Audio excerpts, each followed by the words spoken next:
Blessing, folks. I am wanting to share today a movement practice that will be awesome for people who practice zenthai and a great way for them to activate their body and get their body used to some of the positions that you might need to hold and work from in a zenthai practice. It's not exclusive for zenthai practitioners. It'll be a great way to open the pathways in the body to hopefully make you feel more energized and activated from your core. Whenever we're moving from our center, we're going to be coming from a place of stability.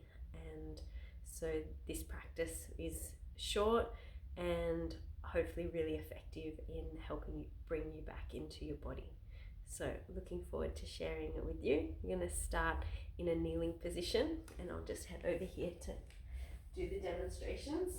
Hopefully you can hear me okay.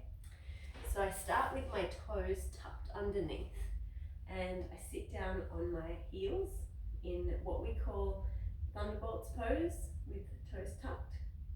And this will be a great place to center in. You can open your feet and bring your hands to your belly and take a few breaths here, breathing through the nose, and allow the teeth to part so that your jaw is relaxed, and exhaling out. And another inhale here, finding your center, feeling the calm, and exhaling, letting go.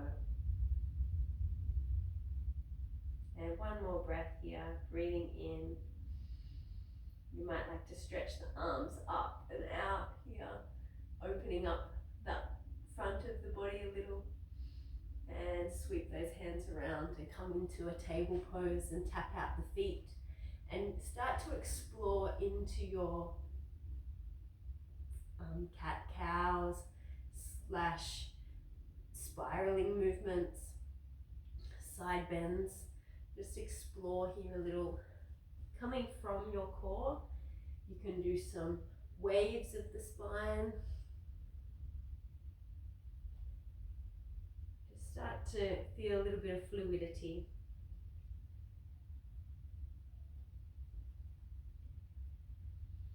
And sink back into your heels and reach those arms forwards into a child's pose.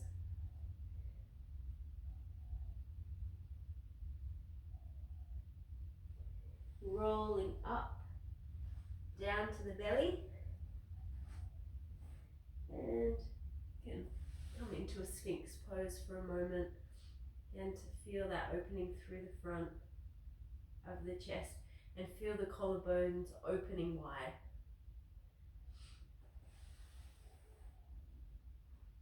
Rising up, back to your child's, back to your table, and tuck the toes and rise up into your downward facing dog. Maybe go for a little walk with your heels, rising one at a time, and enjoying that opening through the back of the legs.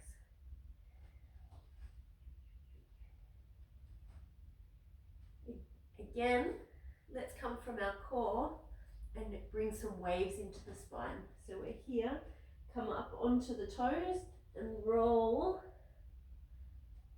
forwards, bend the knees and send the hips to the sky. Getting this flowing movement into the body, no rush. Here we're really using our core strength to bring us back. And when you feel it, come back and take a seat in your thunderbolts again. From here you can step forward into a low lunge. Good, and let's take the hands to the sky. And feel that flowing movement. Bring the hands to the inside of that foot. So you're in a lizard pose here.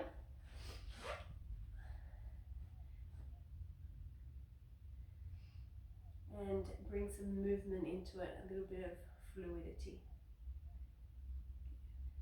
From here, walk your hands back and pick up your back foot so that it spirals a little. And then you can stretch up and away, opening up your psoas here. The hand stretches back and your hips are going to come forwards and high. Maybe you can turn this into a bit of a back bend as you come back there. And then you can wind back down and find your lizard pose and then come back into your half Hanuman. And just wag your tail a little bit. Maybe get down a little lower. And maybe you could draw your heels back. We're going to come back into our downward facing dog and come through a zenthai flow. Move as we come onto our toes, we roll through the spine, coming into a cat plank and then lowering to the ground, and then lift tall and come into your upward facing dog or a cobra, and then unwind back to your downward dog over the toes. You can come back to your downward facing dog, walking that out. You're going to come forwards and jump into a malasana squat and hang here for a moment. This squat position we do a lot. If it's not possible for you to have your heels down, you can put a mat underneath your heels. And if a squat is not available to you, maybe you can do it with just one leg and straighten out the other leg in a skandasana, which I'll show you soon. So from here, I'm going to step my left foot back and bring the right foot forward, so I'm on the other side, and I'm going to come into that low lunge again, so flowing up. Exhale, hands to the inside, and then we're here in this lizard pose. You don't need to move off your mat, I'm just showing you so you know where the hands are landing. And we keep this beautiful rock in our body. This is great to help our hip externally rotate. Sometimes it gets locked into this internal rotation, and this is just a nice reminder for our hip that can go out there and have a nice stretch. Walk back as you spin that back foot and then stretch through and up. I call this the flash dance or the great psoas opener. The arm can explore. It should feel really nourishing and opening. And then come back to the front and then stretch out through the front leg into your half Hanuman. Great stretch for the bladder channel.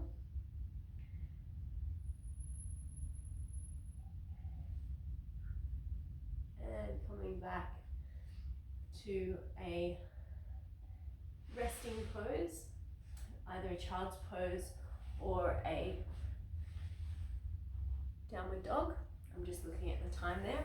I want to do one more movement so that we have a practice that's less than 10 minutes. And this movement is a low skandasana. So you come into this position here. For you, it might be here, which is okay. But if you can make it down into a low skandasana, that's great. And engage through your core and come to the opposite side. Good. You can add some floating hands. And some people might be able to transition to the other side, activating through their legs and their core and moving from one side to the other. Maybe there's a few cracks of your knees too.